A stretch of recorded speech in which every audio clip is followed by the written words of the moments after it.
double entendres or anything crazy like that. I don't think I have any anymore. I used to have a bunch of asshole shirts. Even the gun ones, like I plead the second. Like you can wear that in a lot of places, but there are places where maybe you don't want to just like preach your political beliefs. Yeah. I can't think of any. I'm trying to think of something. Like I'm in Georgia, man. I don't think there's anywhere out that I would wear that second shirt. It's funny when you're around gun people, like not you, but like me or something. Like I'll go to a gun show, and people are just openly like, "Yeah, fucking Obama, he's a cocksucker, right?" And it's like, I guess that's safe to say here. But he's buttoning up his other shirt to cover up the 2008 Hope shirt. Oh yeah, I mean, who that guy? I mean, he's a real black fella for you, right? Like we don't care for those people, do we? Right? Everybody agree? Like, dude, that I started to talk about on PKN, like the. I was sort of I was in the camp that this whole Republican racist thing is overblown. That it's completely possible to dislike Obama and his policies without being racist. But seeing as how the leading Republican candidate is running on like a pro-racism platform, the whole like no Muslims in the country, what was of course there's the big wall to keep the Mexicans out, and who knows what's next? Probably the darkies.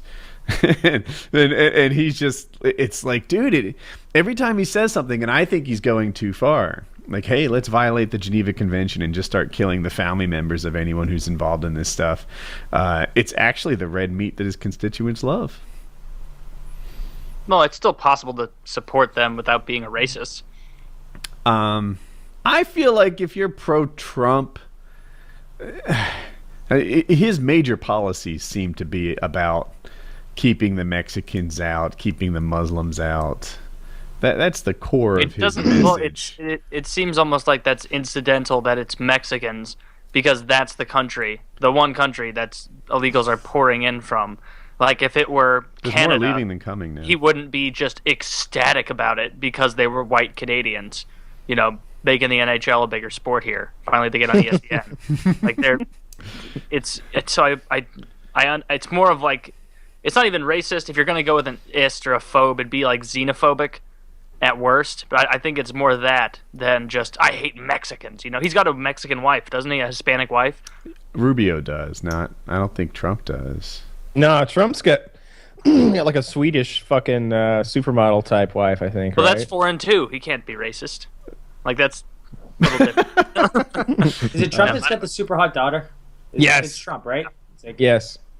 She's got a weird Ivanka yes. was his wife before, I think, and she was hot, Ivana. but she's probably getting older by now. Yeah. It's not his daughter, though? I thought that was his daughter. I think Ivanka might be his daughter, and Ivana is his wife. Oh, then I could easily be confused Ivana because and those are Ivana. very close to each Are other. they both Very hot? close. Yeah, they're both hot. Both hot. Yeah. Nice. Yeah. Good for Trump. Yeah, good yeah. for Trump.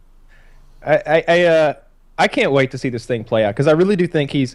So if he's not the Republican guy, right? If they don't name him their candidate, then he could run as a third party, and he still retains a lot of his supporters, like enough so that he destroys the election for the Republicans anyway. Oh yeah. So the Republicans are really between a rock and a hard place. They must be terrified of him running as a third party candidate, but at the same time, they feel like they got to hit him hard so that they don't have to make him their guy. It's And I really want to see him be their guy though, because I think it'll be incredibly entertaining to see him go against Clinton on national. Yeah, Yes. it'd be hilarious. To me, Trump is just too low-hanging fruit. Like I feel like a lot of comedians are saying the same thing. Like we all thought it was going to be hilarious, and then it's too easy. It's not clever to say like, can you believe this goofball? I don't care about. I don't need Jimmy Fallon to like make a parody of Trump and make me laugh. Trump alone is good enough to make me laugh. In that regard, I guess you're right. Yeah, it's for maybe. Yeah. As far as he goes as fodder for comedians, yeah, maybe it is low-hanging fruit. But I'm not a professional comedian. I don't care about that. I just want to watch him crash and burn and be a moron on a national stage, say the things that aren't politically correct. And a lot of, I'm not a Trump supporter by any means, but every now and then he'll say something I'm like, well, that does kind of make sense, right? Like he's just saying what people think, right? But you're not allowed to say. But it's rare. Most of the time he's just going off the wall with some crazy stuff that really does appeal to a xenophobic group of people. You know, he's got a lot of racist supporters, I would say. I wouldn't say that all Trump supporters are racist, but a lot of them are. Definitely. I mean, I think that bandito, bandit as they're calling him, who like shot the Sikh gas station clerk, like he had a Trump 2016 sticker right on the back of his truck. He had some Trump ammunition. Like, I hope there's Trump branded ammo. Why? I would buy Trump ammo. Right? Yeah. Some people were saying that Trump running for president on the box, it would be like Trump 9mm. Keep him out. That was the slogan. Keep him out. That's it. What was the movie with Chris Rock where they did the thing where he was running for president and they had like all like the KKK like for his opposition and I don't remember. It's been a long time. What movie was that? Like a lookalike for the Head of State. Head of State. Yeah, that sounds like it. So I thought this was cool. He's not actually worth 10 billion, right? He's only worth 10 billion if we really inflate the value of his assets. And something like 4 billion of that 10 is just the value of the Trump brand, right? It's this aspirational brand. You stick Trump on a set of golf clubs and suddenly that set of golf clubs is worth more. A lot of people feel like he's been so polarizing that the Trump brand means something different now. And that it's costing him billions to run this. No way. There's no way. It can go the other way, too. So much coverage. The public is so fickle. Here's what's going to happen. This whole thing is going to blow over, and then Clinton becomes president, and then he'll go back to just being Donald Trump.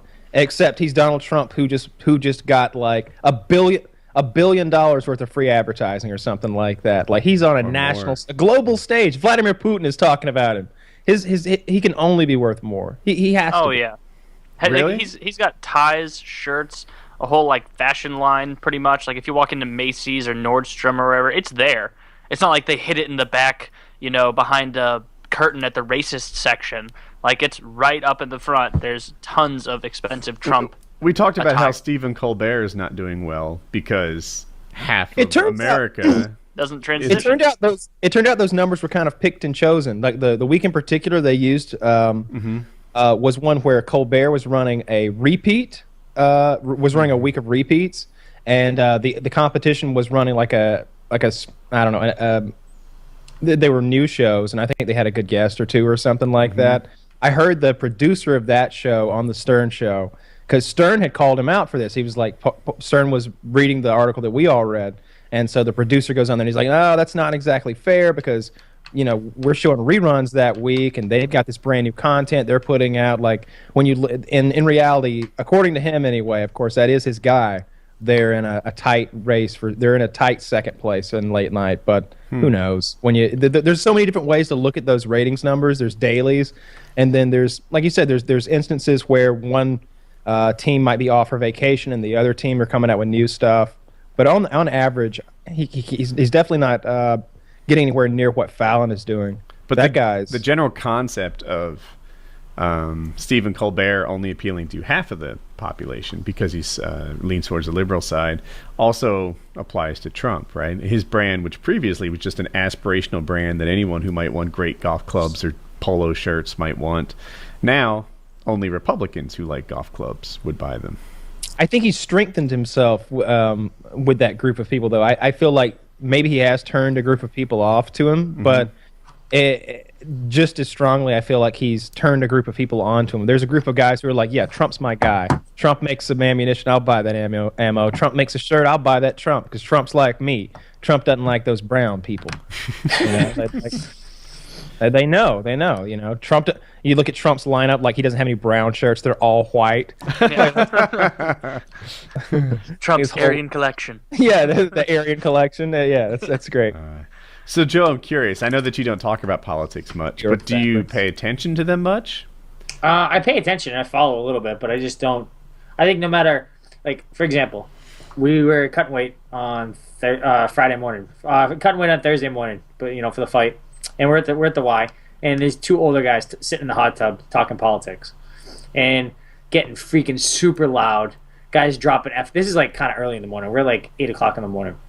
Guys, yeah, right. Guy starts. He's getting pretty loud. He's dropping F-bombs. Another older woman that's there, and she comes over and says, "Hey, can you please just lower the language a little bit?" He's like, no, I'm not gonna lower my fucking language. If you don't like it, you can leave. Blah blah blah blah. You're only upset at me because you probably were voting for Hillary and blah blah blah blah blah. Like just talking shit. And I feel like that was like a perfect example of like how everyone feels about politics. Everyone feels like they're the smartest. Everyone talking politics and thinks that they're the smartest person in the room, and they think that anyone disagrees with them is, oh, you're so and so party, or you're this, or you're that. And it doesn't matter how much logic you have. It doesn't matter if you have certain reasons for what you think. If you talk politics, someone's gonna think you're smart, and they're gonna think they're your best friend. The other guy's gonna think you're an idiot. And the other part of it is, if they think kindly of you, all you need is more education. If you knew as much about this as I did, then you would completely line up with all my thoughts and beliefs. If you were as smart as I was, then you wouldn't think that. Like I'm done with it. Like I think no matter how you think about politics, I think that like a lot of times party lines get a little bit crazy because like, oh, if you identify as this party, you have to back this guy. Maybe you identify as that party overall, and you have certain feelings, but you think that this guy is there's a different reason you don't like him. But if you're not towing the party line, and you're a hypocrite, you're an asshole. I think that's definitely true because like when I think about my own political beliefs, I'm like, why doesn't everybody agree with me? Because I definitely shade toward libertarian, right? Like on virtually every issue, my thought process is, you do your thing, I'll do my thing. Like, don't infringe on my rights, and you can go as far as you want. I'll do whatever I want, and as long as it doesn't infringe on your rights, it's all good. As far as like drugs go, like I'm not going to deny another human being something they want to put in their body. If you want to do heroin, cocaine, do it. There's no reason I don't care what you're doing over there. You shouldn't care what I'm doing over here, as long as I'm not like doing heroin and stumbling into your yard and dropping needles. Now I've infringed on your rights. Now I need to go to fucking jail. But as long as I'm over here doing my thing, you're over there doing yours. I just want everybody to leave everybody else alone. But there's got to be some sort. I don't believe in anarchy. You can't have a chaos system. You've got to have some sort of, at least a small operational federal government there handling. There's dozens of things that a federal government has to handle, and healthcare is probably one of them. If nothing else, we need to limit, what pharmaceutical companies can charge for the drugs and services. I feel like. But did you see that douchebag got? So that's one thing I disagree on. Yes, that's ridiculous. That's ridiculous. He's the enemy of the internet, right? He's such an easy target, such an easy punching bag. He seems like a caricature of a person. It's because it's so easy to punch up. He's up above everyone, so everyone can gather together and punch up together, and it's just kind of gross.